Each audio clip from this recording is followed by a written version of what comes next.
Welcome friends. आज हमने आपकी आरबीएससी क्लास 10th के गोल्डन रेज बुक की लेसन 2 ऑन वायलेंस लिया है। इसमें हमने स्टार्टिंग में समरी यानी कि इसका सारांश और सारांश के साथ में हमने आपके सी पार्ट में जो आपके क्वेश्चन दिए हुए हैं क्वेश्चन नंबर 5 वो क्वेश्चन लिया है, यानी कि इसका सारांश और इस क्वेश्चन का आंसर साथ में ही हम पढ़ लेंगे। इससे आपको सारांश भी याद हो जाएगा, साथ ही इस क्वेश्चन का आंसर भी याद हो जाएगा। How does J Krishnamurti point out the dangers of violence, यानी हिंसा के खतरों के बारे में जे कृष्णमूर्ति क्या बताते हैं। इसमें हमने ये एक क्वेश्चन और प्लस किया है, how can we control it, हम इसे कैसे नियंत्रित कर सकते हैं, किसे, हिंसा के खतरों को। आंसर है जो कि सारांश भी है। In the present article J Krishnamurti points out the dangers of violence which is a matter of global concern. इस लेख में जे कृष्णमूर्ति जो हिंसा के खतरे हैं उनके बारे में हमें बताते हैं, जो कि एक वैश्विक चिंता का मामला है। Violence fills our hearts with hate, ugly criticism, anger and cruelty. जो हिंसा होती है वो हमारे मन को, हमारे दिलों को नफरत और बुरी क्रिटिसिज्म यानी आलोचना, नाराजगी और क्रूअल्टी, निर्दयता से भर देते हैं। There is need to develop a new culture inclusive of love, pity, patience and generosity, यानी नए कल्चर का हमें विकास करना पड़ेगा। इंक्लूसिव ऑफ लव, जिसमें प्रेम हो, दया हो, पेशेंस, धैर्य हो और जेनरोसिटी यानी उदारता हो। Education can be a good tool to curb violence, जो वायलेंस है, हिंसा है, इसको नियंत्रित करने के लिए शिक्षा एक अच्छा साधन हो सकती है। तो इसका हमने जो B1 क्वेश्चन लिया है जो आपके 2019 में आया था, what are the characteristics of physical violence, यानी कि जो शारीरिक हिंसा होती है उसकी क्या विशेषताएं हैं। आंसर है physical violence is to kill another, जो फिजिकल वायलेंस होती है, जो शारीरिक हिंसा होती है, टू किल अनादर, दूसरे व्यक्ति को मारना, to hurt other people consciously, जानबूझकर दूसरे लोगों को चोट पहुंचाना, और विदाउट थॉट या बिना विचारे, टू से क्रूअल थिंग्स, बुरी बातें करना, full of antagonism and hate, जिसमें कि दूसरों के प्रति नफरत का भाव हो। What are the characteristics of inward violence, अगला क्वेश्चन है आंतरिक हिंसा की क्या विशेषताएं होती है। इसका आंसर है to dislike people, to hate people, to criticise people, लोगों को नापसंद करना, उनसे नफरत करना और उनकी आलोचना करना। Inwardly we are always quarrelling, battling not only with others but with ourselves. अंदर से, इनवार्डली, अंदर से हम हमेशा लड़ते रहते हैं, युद्ध करते रहते हैं, दूसरे लोगों से नहीं बल्कि स्वयं से। We want people to change, हम लोगों को बदलना चाहते हैं। We want to force them to our way of thinking, हम उन्हें फोर्स करते हैं, दबाव में लेकर, जैसा हम सोचते हैं हम चाहते हैं वे भी वैसा ही सोचें। इसे ही आंतरिक हिंसा कहा गया है। क्वेश्चन नंबर 3 है what is more important than having a PhD degree, एक पीएचडी डिग्री रखने से ज़्यादा महत्वपूर्ण चीज़ क्या है। To have love, kindliness, affection and consideration for others is more, यानी कि प्रेम, दया, स्नेह और कंसिडरेशन यानी विचार, सोच विचारना, ये ज़्यादा महत्वपूर्ण है than having PhD degree, PhD degree होने से। Without these a person is really worse than an animal, इनके बिना एक व्यक्ति एक जानवर से भी बुरा होता है।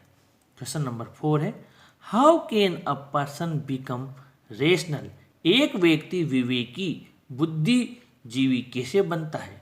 A person has to be educated, एक व्यक्ति को शिक्षित होना पड़ेगा। A person has to be educated, then he can become a really beautiful healthy sane rational human being. तब वह एक सुंदर स्वस्थ और विवेकी व्यक्ति बन सकता है। Education can be a good tool to curb violence, ये लाइन हमने उधर भी पढ़ी थी।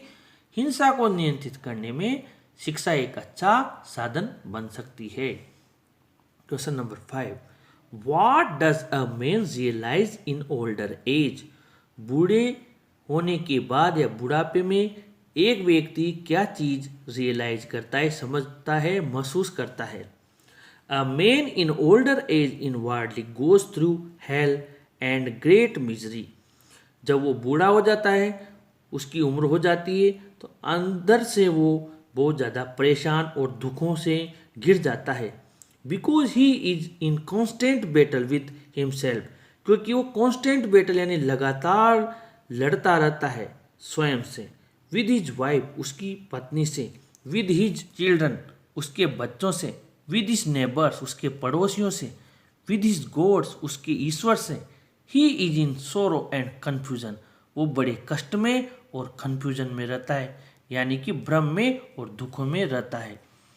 Question number 6, when does human life become full of joy? मानव जीवन खुशियों से कब भर जाता है?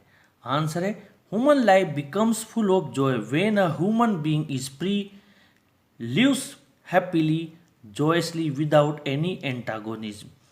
मानव जीवन खुशियों से भर जाता है जब आदमी स्वतंत्र रहता है, खुशी से जीवन जीता है, आनंद से जीता है, बिना किसी दुर्भावना के, विरोध के, विदाउट एनी हेट बिना किसी नफरत के। Then life becomes something quite different, तब जीवन बिल्कुल अलग हो सकता है। It has a meaning and is full of clarity, इसका कोई अर्थ भी होता है और इसमें स्वच्छता होती है। इसका हमने जो क्वेश्चन नंबर 7 लिया है वो आपके सी पार्ट का 4th क्वेश्चन है। When does life become a terrible business?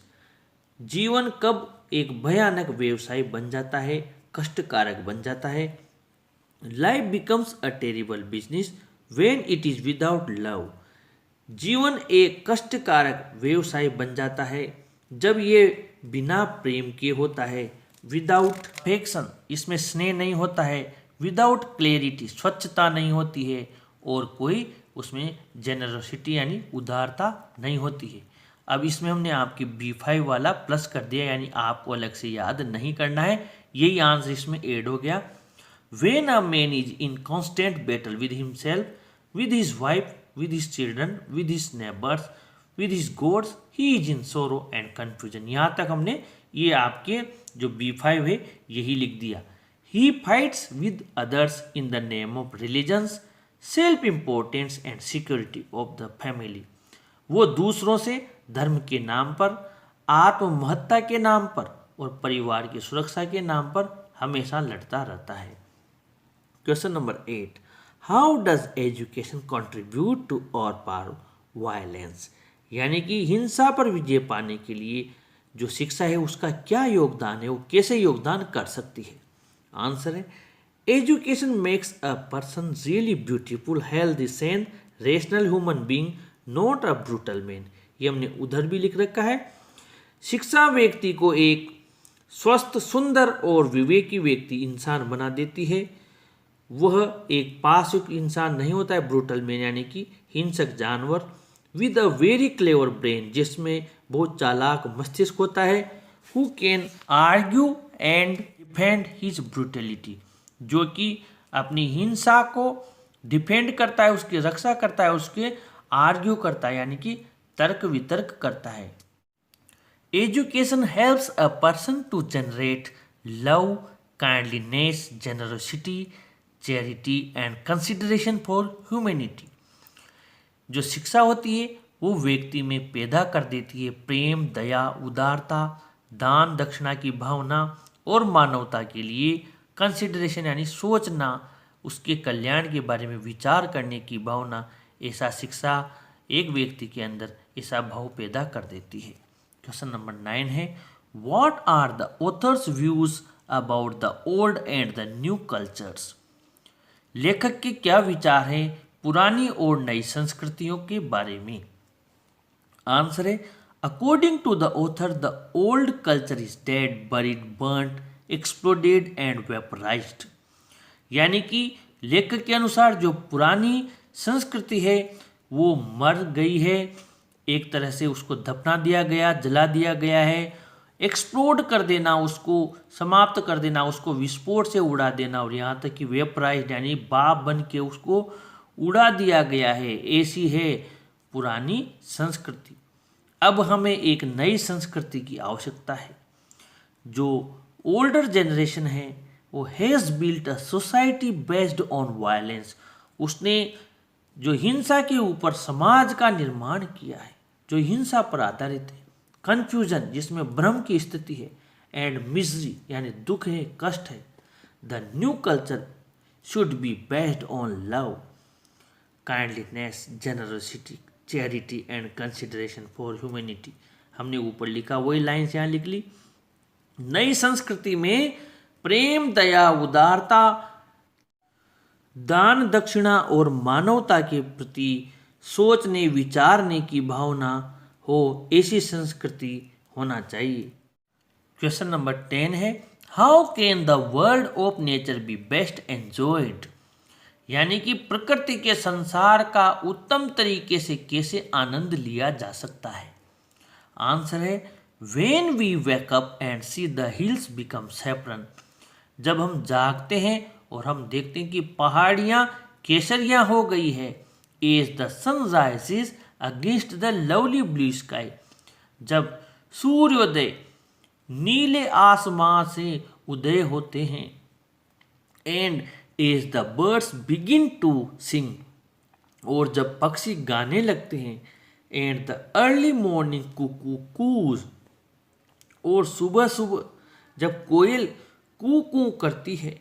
Then we can enjoy the world of nature. तब हम इस प्रकृति के संसार का आनंद ले सकते हैं। It is possible only when our mind and heart are open. ऐसा तब ही संभव है जब हमारा मन और मस्तिष्क दोनों खुले हुए हों। When we are not frightened, जब हम डरे हुए न हों। When we are no longer violent, जब हम हिंसक न हों, तभी हम प्रकृति के संसार का उत्तम तरीके से एंजॉय कर सकते हैं, आनंद ले सकते हैं। फ्रेंड्स, अगले चैप्टर के साथ में आपसे फिर मुलाकात होगी। आप हमारे चैनल के साथ जुड़े रहिए, इसे जरूर सब्सक्राइब कीजिए। Thank you.